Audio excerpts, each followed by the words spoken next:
오늘 새벽에 우리에게 주시는 하나님 말씀을 받겠습니다.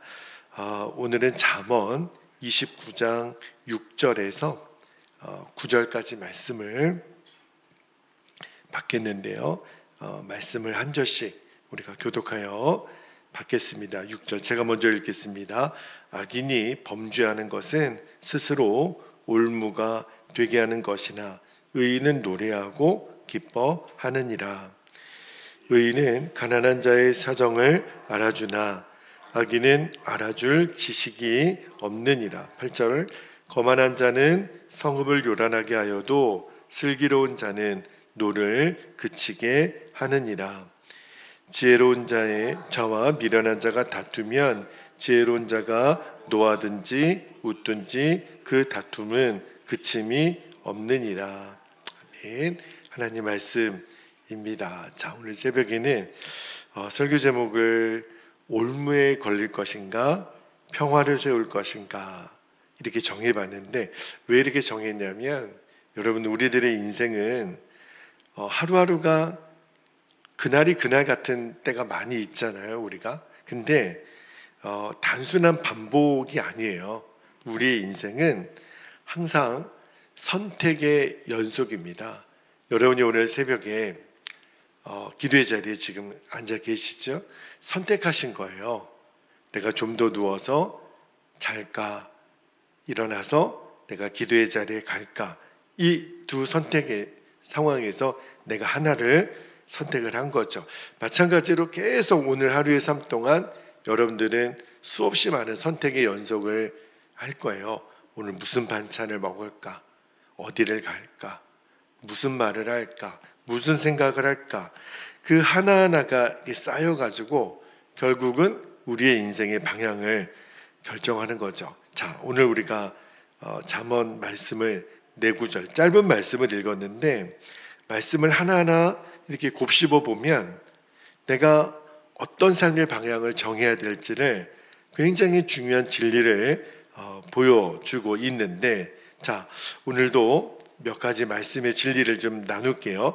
자, 첫 번째, 우리가 어떤 삶을 선택해야 되는지 첫 번째 진리는요, 말씀의 진리는 죄에 대한 말씀을 드릴게요. 죄는 결국 내 자신을 묶는 올무가 됩니다. 올무라고 하는 거는 내를 이렇게 꼼짝 못하도록 묶어버리는 그 밧줄 같은 거를 말하죠. 자, 6절 말씀을 다시 한번 볼게요. 6절에 보니까 악인이 범죄하는 것은 스스로 올무가 되게 하는 것이나 의인은 노래하고 기뻐하느니라. 그렇게 말씀하는데, 이 6절 말씀에서 제일 우리가 눈여겨봐야 될 표현이 뭐냐면 스스로예요. 스스로. 그러니까 악인이 범죄하는 것은 누가 이렇게 묶는 게 아니라 내 죄가 나 자신을 묶습니다. 여러분, 아침에 일어나서 내가 오늘 무슨 죄를 지어야지 그렇게 생각하는 사람들은 없어요. 근데 하루를 살다 보면 어느 순간 내가 죄에 묶여있는 내 자신을 봅니다. 도대체 언제부터 그랬을까? 여러분, 언제나 죄는요, 달콤하게 시작이 돼요. 편해 보이는 거, 쉬워 보이는 거, 당장 내게 이익이 되는 거, 죄인 줄 알면서도 짓는 죄들이 있다니까요. 왜냐하면 그게 나한테 지금 달콤하게 느껴지니까. 그런데요, 시간이 지나서 깜짝 놀라는 일을 경험하죠. 내가 왜 이렇게 선택을 했지? 내가 왜 이런 죄에 또 무너졌지? 여러분, 내 죄가요, 나를 완전히 묶어버려요. 한 직장인이 그런 고백을 하더라고요. 처음에는 자기가 죄를 지을 생각이 아니었는데 좀 편하니까, 그래서 적당히 회사 규정도 좀 어기고 거짓말하고 보고서도 적당히 꾸미고, 근데 마음속에 어떤 생각이 들었냐면, 이 정도는 다른 사람도 하는 거 아니야? 아니 뭐 저 사람도 하고. 근데 내 마음에 내가 교회를 다닌다고 하는 그런 의식이 있었기 때문에 이러면 안 되지, 그러면서도 자꾸 거짓말을 하게 되는 거예요. 근데 여러분, 한 번으로 끝나는 거짓말이 있습니까? 없어요. 거짓말은 그거를 합리화하기 위해서 또 다른 거짓말을 만들어내고 또 그 거짓말을 합리화하기 위해서 또 다른 거짓말을 또 만들어내요. 그러니까 어느 순간에 이분이 깨닫는 거예요. 내가 교회를 다니면서도 이게 도대체 뭔가. 그러니까 내가 자유롭게 사는 게 아니에요, 여러분. 처음에는 내가 죄를 선택하는 것처럼 보이지만 나중에는 그 죄가 나를 이리저리 끌고 다닙니다. 결국은 그가 그 직장에서 더 이상 다닐 수가 없게 돼요. 그러나 큰 교훈을 깨닫게 된 거죠. 내가 죄의 종이 되어서는 안 되겠구나. 그래서 여러분 사도 바울이 로마서 7장에 오라 나는 공고한 자로다. 도대체 나를 짓게 하는 이 죄는 뭐냔 말이에요. 끌려다니는 거예요. 죄는 우리 안에 들어오면 견고한 진을 만들어버립니다. 나를 이리저리 끌고 다니는 거예요. 서커스단에 어린아이가 코끼리를, 그 큰 코끼리를 이리저리 끌고 다니죠. 상식적으로는 이해가 안 되지만 이미 묶여버린 상태에 그 코끼리는 그렇게 힘이 강하지만 어렸을 때부터 길들여진 거예요. 그러니까 죄에 길들여지면 결국은 죄가 끌고 다녀요. 여러분, 죄는 우리를 즉시 무너뜨리지 않습니다. 서서히 묶어가요. 삼손이 딜렐라의 나중에 머리가 잘려지고 그 밧줄에 묶이는 것처럼 더 이상 힘이 없어져요. 그게 죄의 특징입니다. 근데 오늘 말씀해 보니까 이 6절 후반절에 보면 반대로 의인은 어떻게 한다 그랬냐면 노래하고 기뻐한다. 여러분, 의인은 왜 노래하고 기뻐할까요? 문제가 없어서 기쁜 게 아니에요. 하나님 앞에서 자유하기 때문에. 여러분, 우리가 죄와 싸워서 한번 이기지요. 그러면 내 안에 기쁨이 일어나요. 왜 기쁘지요? 죄를 이겨서가 아니라 하나님 그분과의 내가 막힘이 없는 거죠. 그러니까 내 영이 기쁜 거예요. 이게 죄에 대한 승리입니다. 그러니까 죄는 우리를 자꾸 얽어매지만 의인은 우리를 자유하게 하기 때문에 하나님 앞에서 부끄러운 게 없는 거죠. 아담이 부끄러우니까 숨었죠. 그러나 죄가 없을 때는 늘 아담과 하와는 하나님 앞에서 기쁨을 누렸던 존재였다라는 것을 우리가 꼭 기억할 수 있기를 바랍니다. 자, 두 번째입니다. 오늘 말씀에서 두 번째 주시는 우리 인생의 방향을 어떻게 선택해야 되나. 자, 타인의 아픔을 보는 사람이 성경이 말하는 의인이라는 말씀을 좀 나눌게요. 자, 7절 말씀도 다시 한번 볼게요. 7절에 보면은 의인에 대해서 어떻게 설명을 하냐면 가난한 자의 사정을 알아주나 악인은 알아줄 지식이 없느니라. 우리는 의인하면 죄를 안 짓는 사람, 죄가 없는 사람.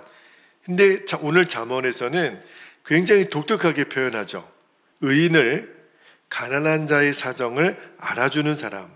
자, 여기 알아준다 이 말은 어떤 정보를 내가 알게 된다 그런 의미가 아니라 공감한다, 관심을 가진다, 내 마음을 써준다 그런 의미예요. 아, 이게 잠언이 말하는 의인의 특징이구나. 여러분, 근데 반면에 악인은 뭐라 그랬냐면 알아줄 지식이 없다. 이거는 뭐 머리가 나쁘다, 공부를 안 했다 그런 뜻이 아니죠.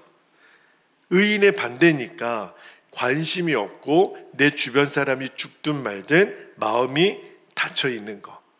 이게 악인이라는 거예요. 오늘 말씀을 묵상하다가 아, 그렇구나. 나는 지금 내 옆에 있는 사람들, 내 주변에 있는 사람들, 특히 성경이 말하는 가난한 자는 누구도 돌보지 않는 사람을 말하는 거거든요. 내가 그 사람에게 마음이 지금 열려 있나? 어느 교회에 두 사람이 있었는데 한 사람은 늘 바쁘고 성공적인 사람이 있었대요. 근데 교회 안에도 어려움을 겪는 사람들이 늘 있기 마련이죠. 그런데 말로는 기도해 줄게요 라고 말만 하고 그냥 지나가는 거예요. 그런데 또 한 사람이 있었어요. 교회 안에. 이 사람은 삶의 여유가 많지는 않아요. 본인 먹고 살기에도 빠듯한 사람이 있었는데 교회 안에 어떤 분이 어려움을 겪었다, 어떤 분이 지금 재정적으로 또 건강적으로 관계적으로 어려움을 겪는 사람들이 있지요. 그러면 늘 그분을 찾아간대요. 어려움을 겪고 있는 성도를 찾아가서 뭐 하나라도, 반찬 하나라도 하나 전해주고, 우리 오늘 시간 있으면 같이 우리 식사나 한번 할까요? 또 식사도 대접하고, 결국 교회 안에서 이 두 사람이 극명하게 나뉘는 거예요. 많은 사람들이 이렇게 늘 자기 것을 나누고 마음을 나누고 시간을 나누는 그 사람을 찾아가더라는 거죠. 어쩔 수가 없죠. 여러분, 왜 그러냐면 사람은 나에게 정답을 말해주는 사람을 원하는 게 아니죠. 나를 공감해주는 사람. 그래서 우리가 교회 안에서 어려움을 겪고 있는 분들은 어떻게 대해야 되죠? 그냥 옆자리에 가서 손 한 번만 잡아주면 돼요. 집사님, 권사님, 힘들죠? 제가 기도하고 있어요. 그러면 내 마음 다 녹아요. 정말 은혜가 충만한 교회, 하나님의 은혜가 늘 살아있는 교회의 특징은 뭐냐면 성도들이 정답을 제시하는 게 아니에요. 서로 손잡아주고, 힘드시죠? 제가 기도하고 있어요. 그 한마디면 돼요. 신앙은 지식이 아닙니다. 말을 잘하고 성경을 많이 하는 게 아니라 내가 어려운 사람에게 얼마나 마음을 쏟고 있나, 그것이 오늘 의로운 사람이라고 오늘 잠언 29장 7절은 말씀합니다. 자, 세 번째입니다. 세 번째 말씀의 진리는 교만은 공동체를 막 흔들어요. 그리고 지혜는 평화를 만듭니다. 자, 오늘도 우리가 갈림길에서 교만이 아니라 지혜를 선택하기를 원하는데, 자, 8절 말씀도 한번 볼게요. 8절 말씀에 보니까 거만한 자는, 교만한 자죠, 성읍을 요란하게 하여도 슬기로운 자는 노를 그치게 하느니라. 자, 여기 보면 거만한 자, 교만한 자가 성을 요란하게 만든대요. 왜 그렇죠? 이 거만한 사람의 특징은 뭐냐면 말이 거칠어요. 그리고 자기 생각이 절대적입니다. 여러분, 이런 사람은요, 감정 조절이 안 되죠. 그러니까 이런 사람 한 사람이 공동체를 완전히 흔들어 버려요. 가정도, 직장도, 교회도, 나라와 민족도 그렇죠. 특히 그가 어떤 권력을 가진 지도자라면 더 그렇습니다. 마음이 교만해요. 누구도 이 사람을 통제할 수가 없어요. 완전히 야생마죠. 문제는요, 상황이 아니라 그 사람의 태도예요. 우리가 어떤 사람을 볼 때도 우리가 눈여겨볼 게 뭐냐면 그 사람이 지금 어떤 태도를 갖고 있나. 그 교만한 사람, 거만한 사람은 주변에 있는 사람들은 다 힘들게 만든다는 거예요. 근데 여기 반대로 보면 후반절에 슬기로운 자, 잠언에서 슬기로운 자는 지혜로운 자잖아요. 하나님을 경외하는 자. 그 사람의 특징이 뭐냐면 주변에 있는 막 분노가 일어나고 어려움이 있는 그 사람을 노를 그치게 한다. 와, 이게 지혜로운 사람이구나. 왜 그러냐면 감정을 다스리고 완화시키고, 갈등을 완화시키고 분위기를 바꾸는 사람. 이 사람이 성경이 말하는 피스메이커입니다. 그러니까 그 평화의 기도, 성프란체스코의 평화의 기도 보면 주여 나를 평화의 도구로 사용하소서. 분열이 있는 곳에 일치를, 다툼이 있는 곳에 화평을. 그게 평화의 기도예요. 여러분, 우리가 가는 곳마다 갈등을 더 키우는 사람이 되어서는 안 됩니다. 누가 지금 막 화가 났어요. 그때 정말 슬기로운 사람은 그 사람이 난 화를 누그러뜨릴 수 있는 사람. 지금 화가 난 사람을 보면 어떤 사람은 덩달아서 막 자기도 흥분하는 사람이 있는데 그 사람은 거만한 자라는 거예요. 슬기로운 자는 노를 그치게 하는 사람. 하나님의 평화를 이루는 그러한 도구로 저와 여러분이 쓰임받게 되기를 축복합니다. 자, 한 가지만 더 나눌게요. 네 번째는 어리석은 다툼은 끝이 없다. 그것을 기억하라는 거예요. 자, 9절 말씀도 한번 볼까요? 9절에 보니까 지혜로운 자와 미련한 자가 다투면, 재미있는 표현을 해요. 지혜로운 자가 노하든지 웃든지. 근데 결론은 뭐예요? 그 다툼은 끝이 없느니라. 굉장히 현실적이죠. 우리는 생각할 때요, 부부끼리 다툼이 있든 부모 자녀 간에 형제들끼리 교인들끼리 때때로는 갈등이 있죠. 근데 우리 생각에는요, 내가 논리적으로 말하면 해결이 되겠지, 잘 설명하면 끝이 나겠지. 근데 그렇지가 않더라고요. 저도 분명히 이 상황은 내가 옳아, 제 생각이 이거는 현명해요. 기도해 보면 하나님 뜻이라는 확신도 있어요. 그런데 문제는, 그래서 제가 흥분하고 화를 냈다, 절대 하나님 뜻이 아닙니다. 아무리 내가 논리적으로 말해도 여러분, 상대방이, 일단 나도 마찬가지죠. 나나 상대방 둘 중에 한 사람도 지금 미련한 상태에 있으면 논쟁은 절대 해결되지 않아요. 왜 그럴까요?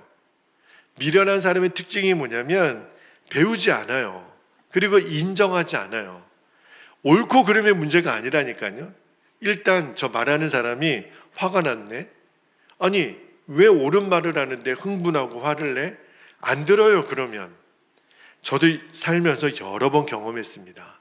그러니까 말의 지금 진리의 진위 여부보다는 말하는 나의 태도가 훨씬 중요하더라고요. 내가 상대방을 공감하고 내가 절대 흥분하지 않아요. 그리고 그 사람을 들어줄 마음이 있으면 오히려 그 사람이 먼저 마음을 수그립니다.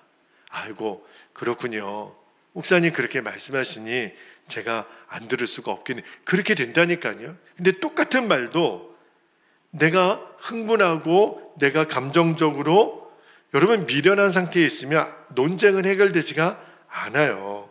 꼭 그거를 기억할 수 있기를 바랍니다. 그래서 성경이 말하는 핵심이 뭐냐면, 때로는 이기는 것이 지혜가 아니에요. 기다리는 것이, 차라리 지금은 멈추는 것이 지혜입니다. 왜냐하면 상대방이 지금 들을 준비가 안 돼 있는 거예요. 계속 내가 설명하고 해명하면 끝나겠지? 안 끝나요. 끝이 없다 그랬잖아요. 그죠? 다툼은 끝이 없어요. 그러니까 불필요한 논쟁으로 시간만 낭비하고요, 관계만 깨뜨리고, 이게 지혜가 아니라는 거예요. 지혜는 때로는 멈추는 겁니다. 내가 막 문 두들겨서 나와 나랑 얘기해, 한번 해결해. 어떤 때는 그럴 때가 필요하지만, 그러나 거의 대부분은 그 상대방이 들을 수 있는 마음의 상태가 될 때까지 기다리는, 멈추는 거예요. 그게 지혜라는 거예요. 자, 이제 오늘 말씀을 마무리하겠습니다. 자, 우리 인생의 방향에 오늘 하루도 여러분 안에 이런 일을 만나게 될 거예요. 늘 선택의 연속입니다. 내가 죄의 올무에 걸릴 것인가, 하나님 앞에서 거리낌이 없는 의의 자유를 누릴 것인가. 두 번째는 타인의 고통을 외면할 것인가, 공감할 것인가. 세 번째는 갈등을 키울 것인가, 평화를 만들 것인가. 네 번째는 쓸데없는 다툼에 머물 것인가, 지혜롭게 멈출 것인가. 그죠? 오늘 하루 여러분이 혹시 이런 일, 선택의 상황에 맞닥뜨릴 때 오늘 말씀이 기억나서 여러분이 진리를 결론 삼는 오늘 하루가 되시기를 주님의 이름으로 축복합니다. 자, 이제 우리 기도하겠습니다. 오늘도 두 가지 기도 제목을 우리가 붙잡고 기도할 때, 자, 첫 번째는요, 죄의 올무를 분별하고 끊어낼 수 있는 영적 민감을 구했으면 좋겠어요. 특히 작은 죄를 가볍게 여기지 않고 즉시 돌이키는 삶을 살게 하소서, 그렇게 기도하시고, 두 번째는 사람을 살리고 공동체의 평화를 세우는 지혜, 그리고 공감하는 마음, 갈등을 잠재우는 성숙한 태도를 주님 허락하여 주시기를, 여러분이 오늘 이 말씀이 내 삶 속에서 승리의 힘이 되도록 원동력이 되시기를 축복하며 이 시간 주님 주신 말씀과 기도의 제목을 붙잡고 주님의 이름을 간절히 부르고 통성으로 기도하겠습니다. 주여